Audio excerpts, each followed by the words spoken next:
Hello, and welcome to Conversations from the World of Allergy, a podcast produced by the American Academy of Allergy, Asthma, and Immunology. I'm your host, Dave Stukas. I'm a board-certified allergist and immunologist and serve as the social media medical editor for the Academy. Our podcast series will use different formats to interview thought leaders from the world of allergy and immunology. This podcast is not intended to provide any individual medical advice to our listeners. We do hope that our conversations provide evidence-based information. Any questions pertaining to one's own health should always be discussed with their personal physician. The Find an Allergist search engine on the Academy website is a useful tool to locate a listing of board-certified allergists in your area. Finally, use of this audio program is subject to the American Academy of Allergy, Asthma, and Immunology Terms of Use Agreement, which you can find at www.aaai.org. Today's edition of our Conversations from the World of Allergy podcast is from our Hot Topic series, designed to discuss current topics in a manner suitable for medical professionals, patients, and the general public as well. We are pleased to welcome two guests to today's episode, Dr. Robert Lemansky and nurse Elizabeth Clark. Dr. Lemansky is a professor of pediatrics and medicine at the University of Wisconsin School of Medicine and Public Health in Madison. Dr. Lemansky is a past president of the American Academy of Allergy, Asthma, and Immunology, and has spent his career making remarkable contributions to research, clinical care, and advocacy centered around pediatric asthma, including his pivotal work in helping to create SAMPRO, a school-based asthma management program. Liz Clark has over 25 years of experience as a school nurse and in school health services administration, currently employed by the National Association of School Nurses as a nursing education and practice specialist. She's a former member of the board of directors for the National Association of School Nurses, past president of the Colorado Association of School Nurses, and a nationally certified school nurse and a fellow of the National Academy of School Nurses. Both of our guests are exceptionally accomplished in their respective areas and contributed to the creation of the recently released document, School Attendance, Asthma, and COVID-19 Compliance Resources for School Nurses, which we'll be discussing today. Thank you both so much for taking the time to join us, and welcome to the show. Dr. Lemansky, we'll start with you. You've spent the majority of your career delving into various aspects of pediatric asthma. Before we get into the specifics of this document, can you just take some time to describe to our listeners some of the basics surrounding asthma symptoms, triggers, and management? Sure. Before I do that, I think it's important for us to recognize that asthma is not a single disease. It has multiple different ways of getting to the endpoint of symptoms, which most commonly are cough, wheezing, and shortness of breath. There are multiple triggers of asthma. In children, probably the most common trigger are viral respiratory infections. We have also recently appreciated a contribution of bacterial infections to triggering symptoms. We also know that allergen exposure can potentially trigger an asthmatic response. And this can come in terms of acute exposures, such as someone who's allergic to a cat or a dog and goes to someone's house who has a cat or dog and has an acute asthma episode, or on a seasonal basis. For example, people who are allergic to ragweed may have more asthmatic symptoms during the fall. People who are allergic to grass may have more symptoms in late spring. And people who are allergic to dust mites, they may have pretty much symptoms all year long, as dust mites obviously tend to be an indoor problem.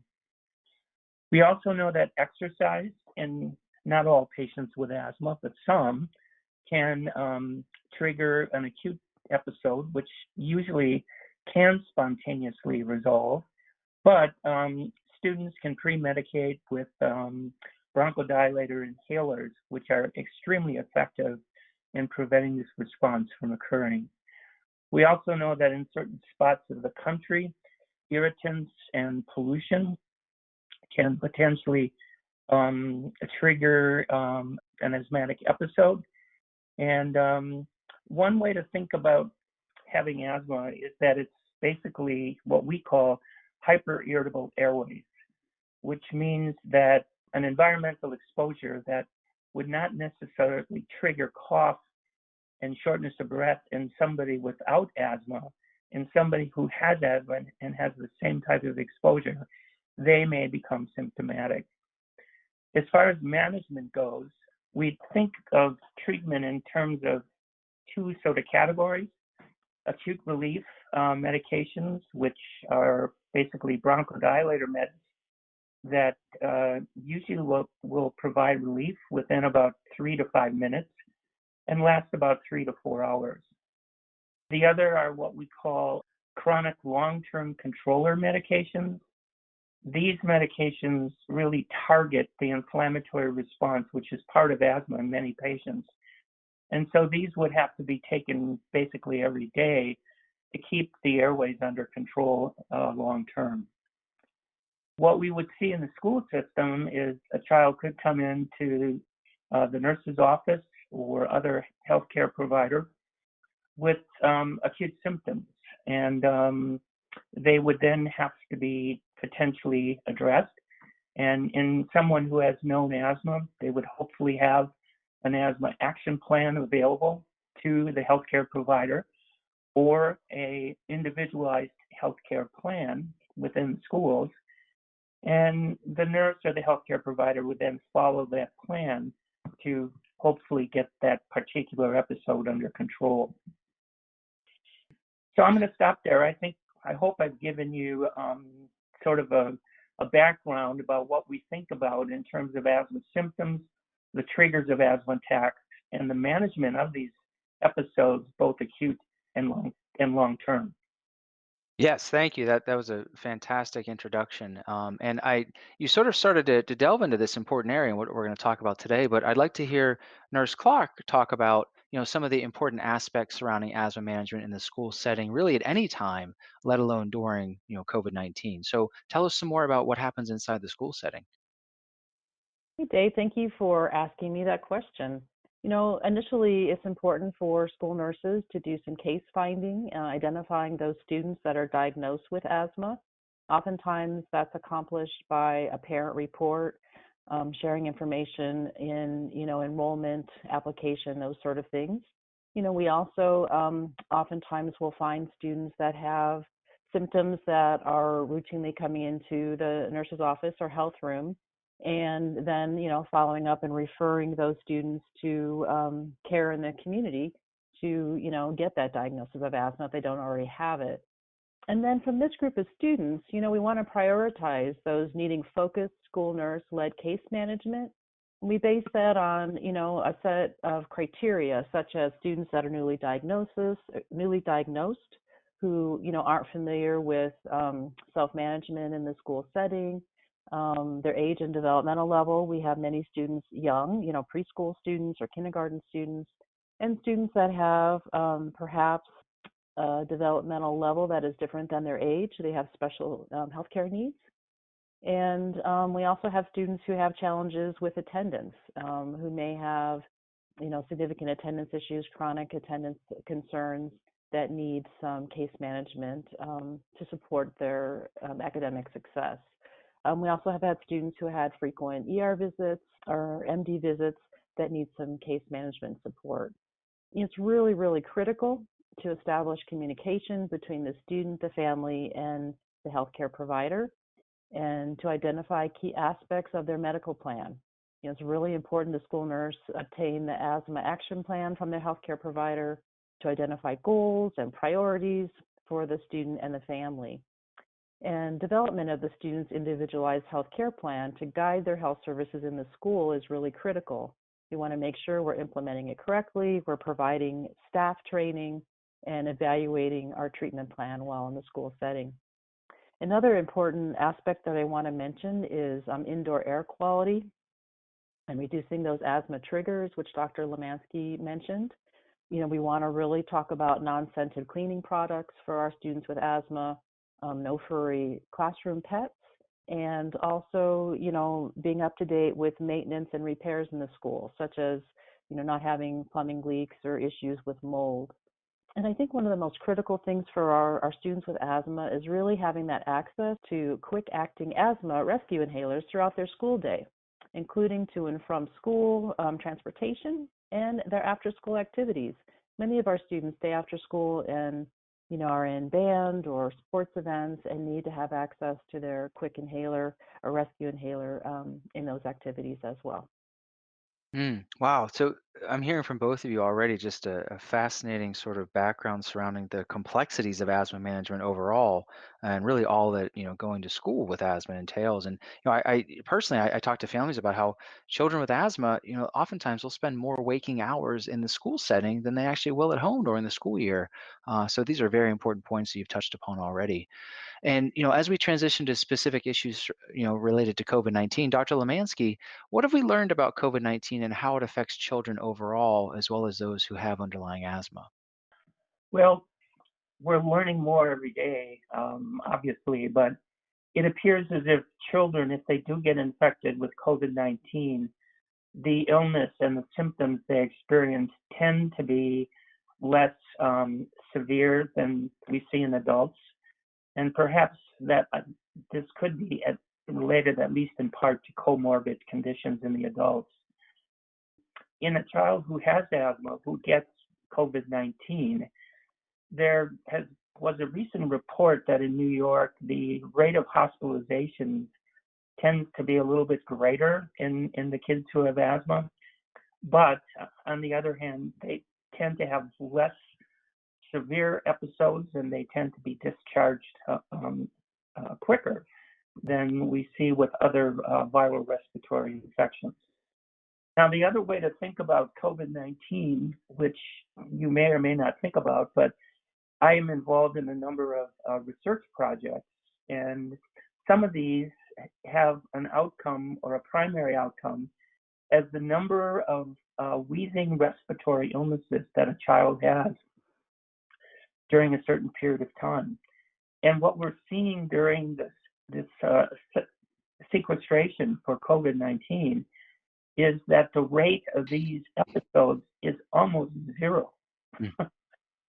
So the fact that this is in the community and the kids are not going to school, they're not playing with other children, is dramatically reducing the spread of viral respiratory illnesses.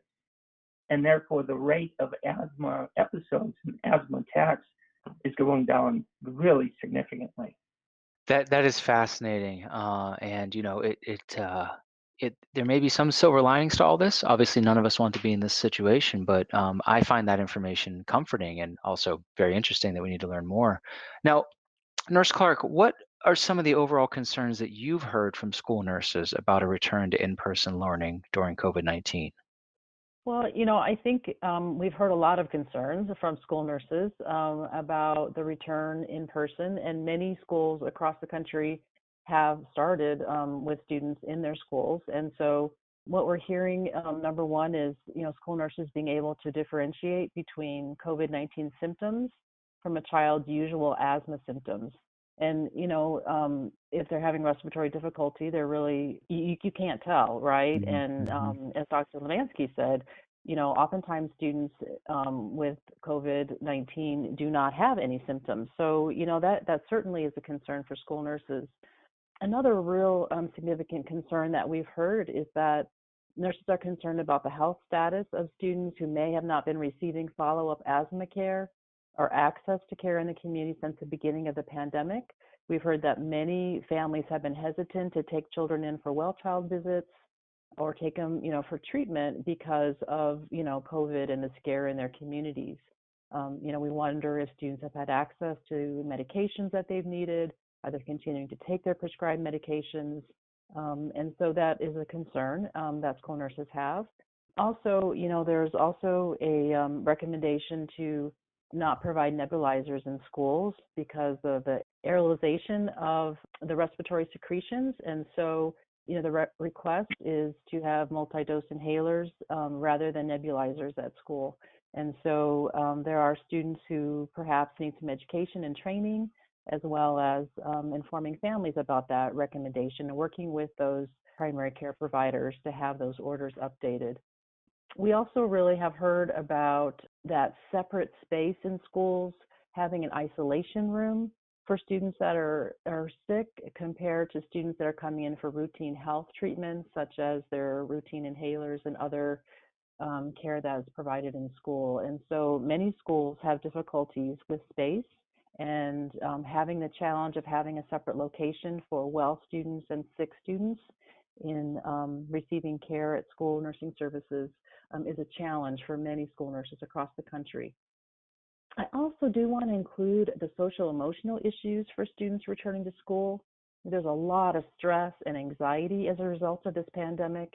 Many families have experienced some sort of loss, such as loss of jobs, access to health care, and even basics such as shelter and food. Some, of course, lost loved ones. And so school nurses are wanting to be prepared to deal with not only the physical concerns that are going on, but also those social emotional issues that our students will be dealing with. Another concern, I live in Colorado, and many Western states are experiencing poor outdoor air quality due to the fires that are burning in the West. Yeah. And, wildfire smoke is a trigger for students with asthma. And, how are schools going to balance, outdoor activities, exercise, and being impacted by the wildfire smoke? How is that going to be manageable?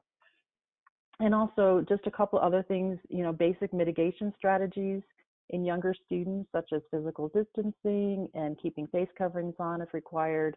That is going to take some preparation, some education.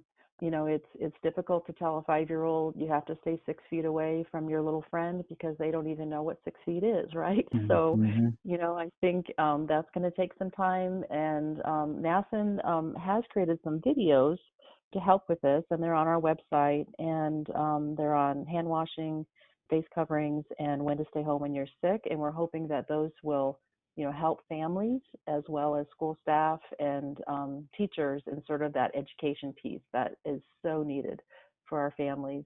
And the last thing with COVID for our school nurses is having access to adequate PPE. That has been a real concern. We've seen that in some of the hospitals and hospital settings. Many school nurses donated their masks and gloves and things to hospitals early on, in March when we were told of the shortages, and sometimes those things have been back ordered. They have not received their orders yet. Some haven't had access to N95 masks or more protective medical masks. So that's a really big concern for many of our nurses across the country. We could probably spend an entire episode of just addressing this and then revisiting it every month or so, I would assume, until we get through this pandemic.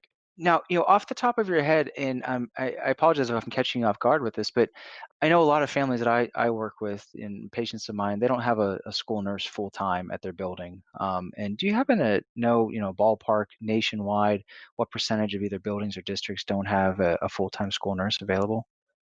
I do. NASN did some research a couple of years ago, and 25% of schools across the country do not have a school nurse at all, and 35% have a part-time school nurse or a school nurse who may have multiple school assignments. They may have 3 schools or 5 schools or 10 schools that they rotate around within a community or county. And about 35%, 40% of schools have a full-time school nurse every day, and most of those are around the East Coast. As you go farther into the West, Midwest, and Western part of the U.S., there are less school nurses every day in school. Oh boy. Oh, okay. Dr. Lemansky, can you tell us about the origins of the document that we'll be discussing today, such as, why was this necessary, who's the intended audience, and who was involved in drafting the summary? Sure. This was part of an initiative that was started by the COVID-19 task force by the Quad AI, which resides in the Quad AI, and Paul Williams is the chair of that particular committee.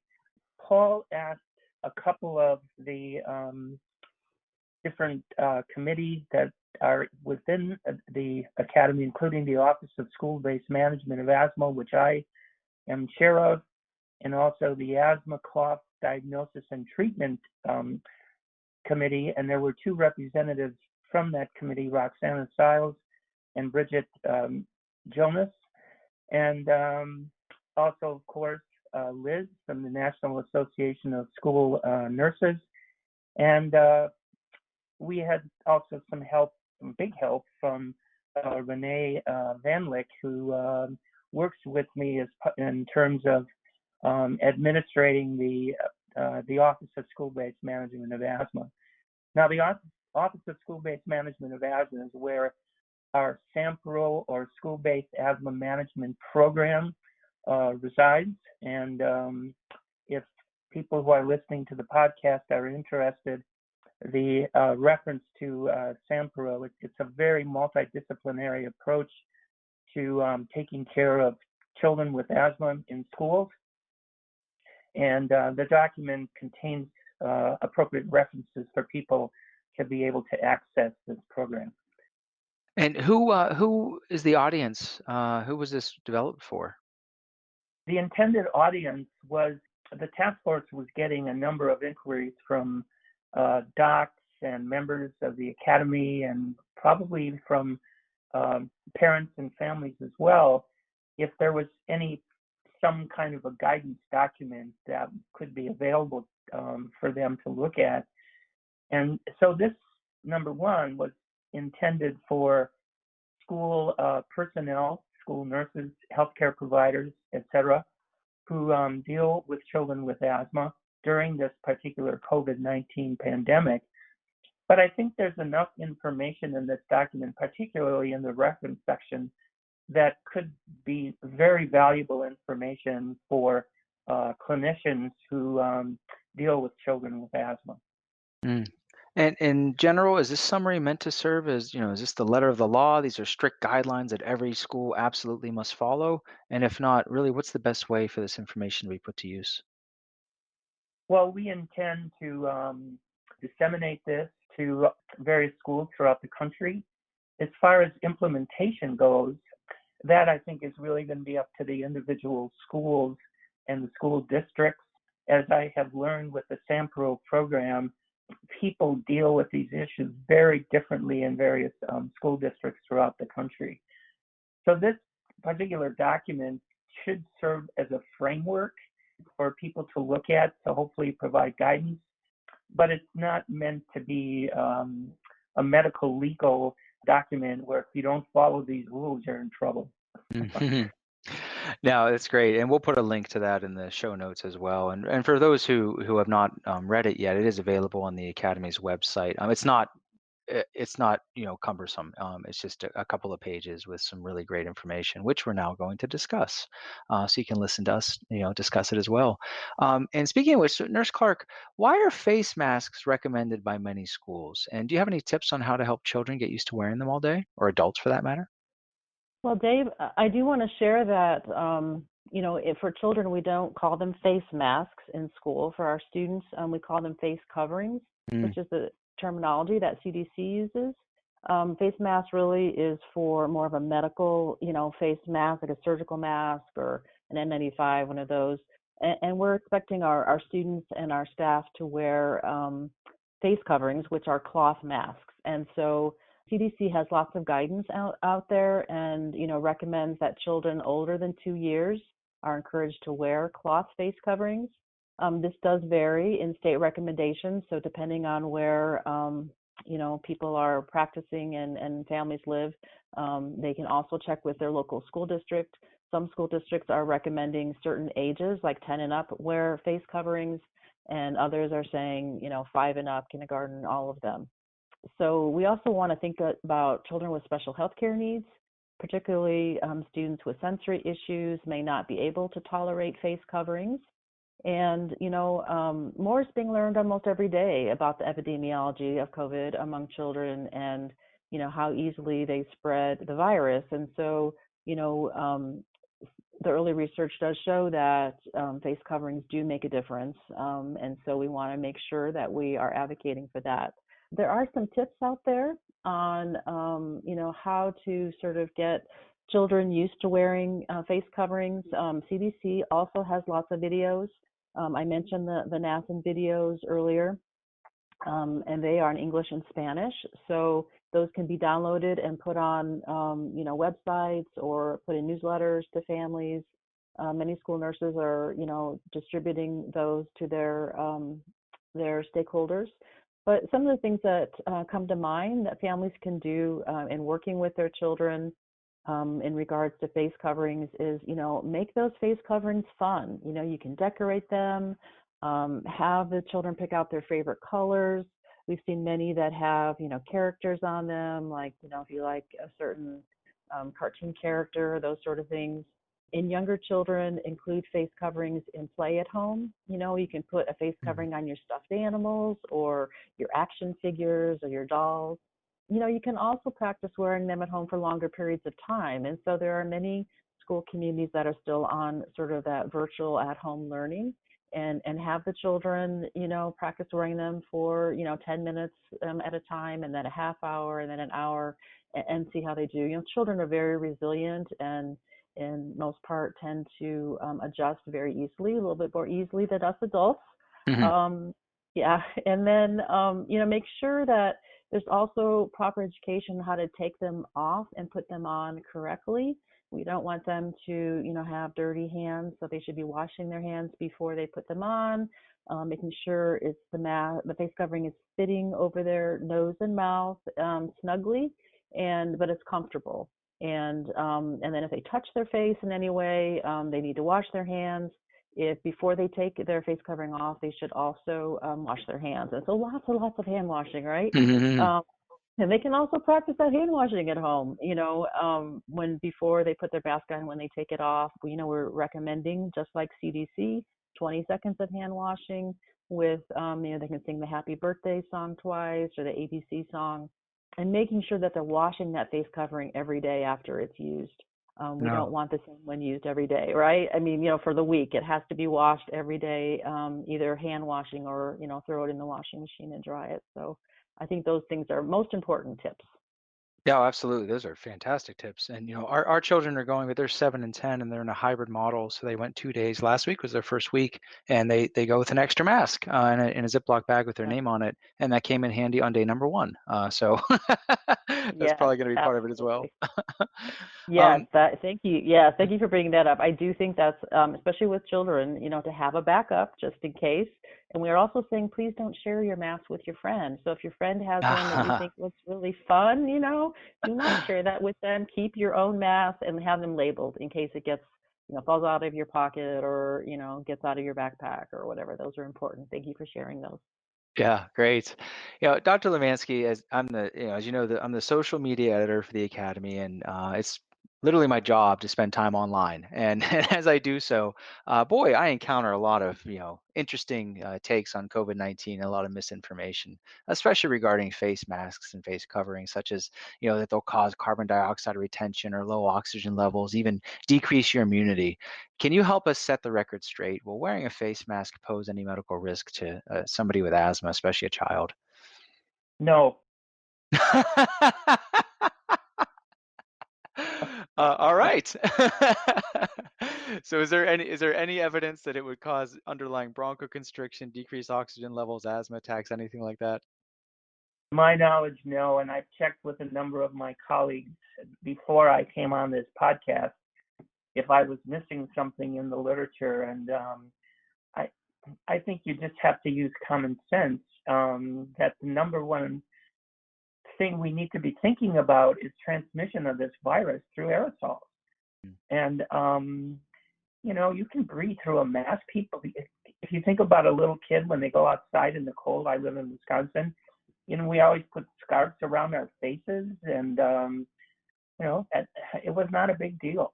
So I didn't mean to be so forceful, but I think we just have to put our foot down and say, no, there isn't any evidence. I appreciate your forcefulness, and I agree. We need to offer evidence-based information and reassurance to all the parents and patients out there.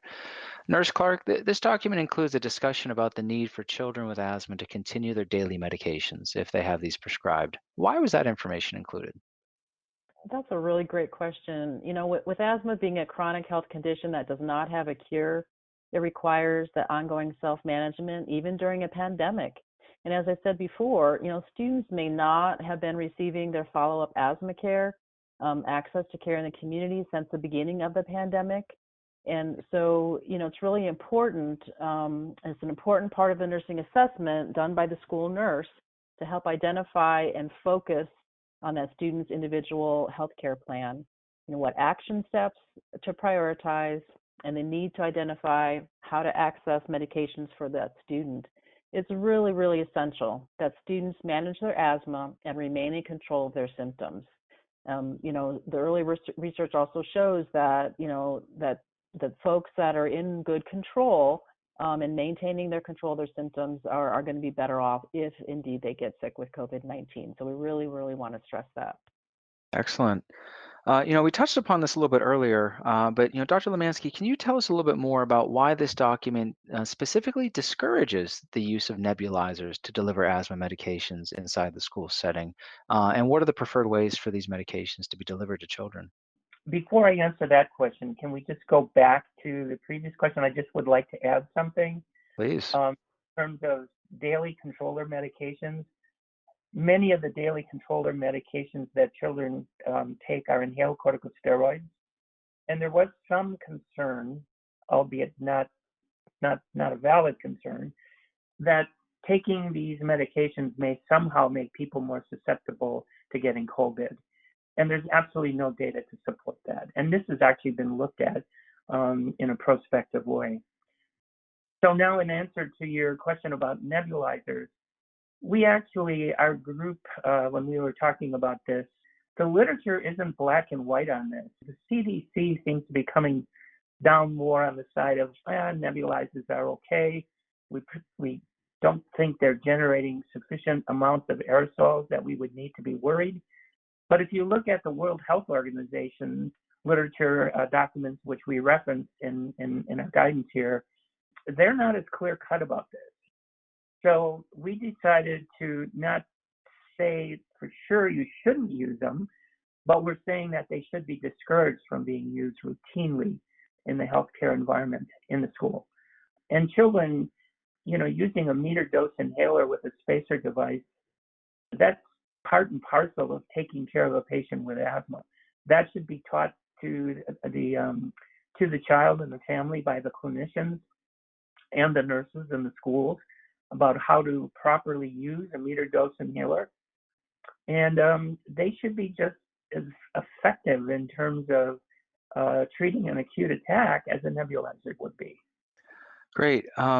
Nurse Clark, you mentioned before about asthma action plans and updated healthcare plans, and these are forms that I fill out hundreds of times a year for different patients, and then it goes off into the schools, and I have no idea what happens after that. So help us understand, why are these important, and what actually happens to them inside the school setting? Absolutely. The asthma action plan comes from the healthcare plan and outlines how to mitigate a medical emergency. So, how to support the individual student's asthma control. It's important that all of our school staff have the responsibility for the student and have a copy and understand the steps to take to mitigate a medical emergency. The student's individual healthcare plan addresses ways to address the health of the whole child. It's a tool for the school nurse to organize the health services at school that support both the health and academic success of the student. Every student and their family are unique. They have individual strengths and challenges. While there's an evidence-based standard of care for asthma management, the plan of care to address the whole child takes into account all of these strengths and challenges. So it gives us the ability to do our work as school nurses and to keep students safe and in school. So you're saying that when my hand cramps from writing all these different forms out, there's a purpose behind it. Absolutely. And it's Ah. really, really important. So thank you so much for doing that. Oh, it's my pleasure. That's good to hear. That's great. Dr. Lemansky, you mentioned early on about exercise-induced asthma and pretreatment and things like that. And in this document, it even talks about exercise and recess and things along those lines. But in general, why is it important for children who have asthma to be physically active?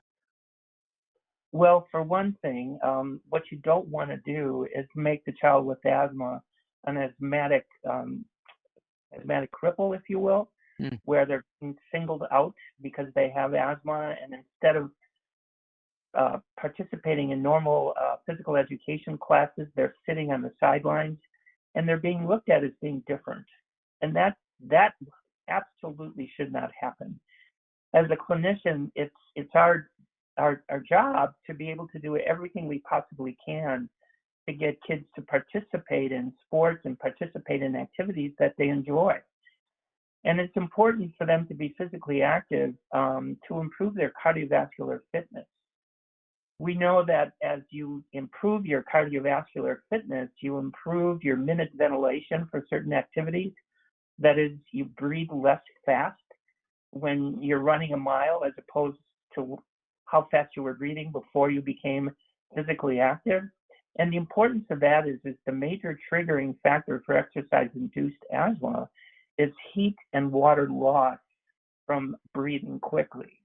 So if you're not breathing as quickly, you're not going to be losing heat and you're not going to be losing water, and you're therefore going to be less likely to trigger an exercise-induced asthmatic episode. We have excellent pre-medication for people who have exercise-induced asthma. The story I like to tell my patients was that I believe in 1984, there were 90 U.S. athletes that competed in the Olympics, and I should say 90 had asthma, and they won 60 medals. So having asthma shouldn't prevent you from competing at an international event and winning medals. So, and it's up to us as clinicians to be able to get the right recipe, if you will, to make sure that kids can be as active as they want to be. No, that's great, and I couldn't agree more. And as you mentioned, exercise is good. If children with asthma are unable to exercise, it's up to us as the clinicians to find a way to make that happen. Fantastic. Now, Nurse Clark, I'm sure there's going to be various protocols in place depending upon district and building and location and things like that. But what are some of the measures that you've heard about or plan to use at your schools when a student with asthma develops respiratory symptoms in the school setting this autumn or winter? Is it going to be automatically assumed that they have COVID-19 until proven otherwise, or what kind of problem is this going to create? Well, a student with respiratory complaints would meet the criteria for the recommendations for isolating a suspected case of COVID. And this is indeed one of those concerns, about that return to in-person learning. So, knowing the student has an asthma diagnosis will certainly help the school nurse to use critical thinking and assessment skills when differentiating between asthma symptoms from COVID symptoms. As we stated earlier, not every school has a school nurse present every day.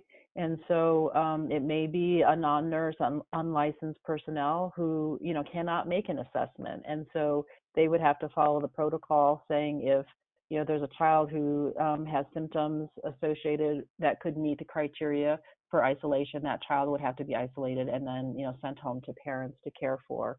So it is a challenge. I mean, I have to think back, to my years as a school nurse. We'd have children that would fall on the playground and they'd come in holding their arm and say, "Is my arm broken?" And I'd say, "Gee, I don't have my x-ray eyes today. I don't know."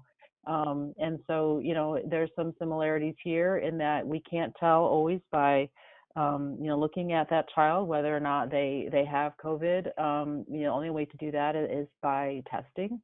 And Mhm. so, we have to err on the side of caution to protect our school community during this time and, provide the best care we can. During, pre-treatment and those sort of asthma care that we do routinely at school prior to exercise or activity, those students certainly would just be, treated as they normally would. But if they're not feeling well and having difficulties, then certainly they would fit the criteria for isolation and a suspected case of COVID. Does that answer Mm. your question? Oh, yes, it does. And speaking of protection, what should a school nurse do or school personnel if a student's brought to them due to asthma symptoms? Do they need to take any special precautions? Yeah, absolutely. I really would like to stress the need to be prepared with that designated space, that isolation area, and, to treat students with health issues in one location and then have a separate space for those isolated and suspected COVID cases. And, the situation is really handled best by a school nurse, not an unlicensed school staff. It requires thorough nursing assessment and analysis of findings, which are skills of a registered nurse. You have to identify the next steps and ensure the health and safety of the student and the school. And, it is also recommended that school nurses don PPE when providing assessments on students with complaints of illness or respiratory symptoms. So again, having access to appropriate PPE so that nurses can also be protected and, not having to deal with, being quarantined or sent home themselves because of exposure. Mm. Yeah, I'm hearing the same theme from both of you over and over again. That's preparedness. It sounds like for all of us to get back to this, it's just we have to prepare ahead of time, and we try to cover all of our bases as much as possible for if and when issues arise. And Dr. Lemansky, I'd like to ask you a question, and I appreciate your answer to the, about the misinformation. So I can't wait to hear your answer to this question. I still, personally, I hear gasps when I talk about, the number of puffs of albuterol that can safely be given to a child experiencing an asthma exacerbation. I hear this from parents and nurses and even primary care pediatricians. So help us again set the record straight. What's the proper treatment of an asthma exacerbation, and how much is too much? Well, if I had to answer the question, what is a safe amount of albuterol? I would say a safe amount is enough. Mm. But if you want to put it in numerical terms, we normally say for our research protocols, if someone is using more than 12 puffs of albuterol in 24 hours, that should be an indication that they need to be seen, that child needs to be seen. The other thing about albuterol is if you administer 2 to 4 puffs and the child gets better, that's great. But if they don't seem to be responding like you think they should be, then what you have to think about is whether or not the inhaler has any medicine left in it. If this is an inhaler the child is bringing from home, is the child's technique appropriate? Are they taking the slow breath in and then hopefully breath holding for 3 to 4 seconds to allow the aerosol particles to, by gravity, to deposit deeper within the lung tissue? And so, if a child is in distress, they need to be given as much as necessary until help can get there to take them to the next step. I've heard different amounts from my pharmacy colleagues, but a nebulizer treatment with albuterol is usually the equivalent of about 6 to 8 puffs of albuterol. That's why many families think that nebulizers work better, and it's probably because they're just getting more albuterol. And they may also be more relaxed and using a better technique to be able to get the medicine in their lungs. But proper use of a meter dose inhaler has been shown in emergency department settings to be very effective in terms of treating an acute episode of bronchospasm. Mm. And concerns, I know the major concerns I hear are, it can impact the heart or, cause all kinds of problems like that. Are we going to see that if we're giving 6 to 8 puffs of albuterol through a MDI with spacer? Well, what you might see is some tachycardia, but for the most part, in a child, it's not going to cause any myocardial ischemia. So No. I wouldn't be worried about it. I think we get into trouble when people are hesitant to give it. Mm-hmm. Absolutely. Well, this has been wonderful, and I thank you again for taking the time to be with us today. I think this is extremely helpful on so many levels, and we'll again link to the full document. Dr. Lemansky, is there anything else you'd like to add before we say goodbye? Yeah, I'd like to just make sure that people know about the SAMPRO toolbox and the SAMPRO website. That I think is an incredible resource for people in terms of treating children who have asthma in the school setting. And we've approached it from a variety of different standpoints, from the family, the clinician, the kids, the school teachers, the principals, the Phy Ed teachers, the janitors, the bus drivers. We try to cover it all. I think it's a great resource, and the reference to it is located in this document. Great, and we'll put links to that as well separately. Thank you. And Nurse Clark, I'm happy to give you the final words for our audience. Any additional thoughts as we all try to navigate a safe return to school? Well, thank you. I just would like to share that every student deserves a school nurse all day, every day. And this is really important for our students who manage a chronic health condition such as asthma while at school. This provides the best health outcome for students and removes family fears about sending their child to school. So I would like to add that every school deserves a school nurse all day, every day. The school nurse brings knowledge and skills to put the policies in place and processes to protect the entire school against adverse health challenges, mental health, chronic health, and infectious diseases such as COVID. So thank you so much for this opportunity to talk about the document that we created, and we're hoping that it's helpful in this response to COVID in children with asthma. Oh, well, thank you both. Yeah, thank you, David, for putting this together for us. It's been fun. Great. We hope you enjoyed listening to today's episode. Please visit www.aaai.org for show notes and any pertinent links from today's conversation. If you like the show, please take a moment to subscribe to our podcast through iTunes, Spotify, or Google Play so you can receive new episodes in the future. Thank you again for listening.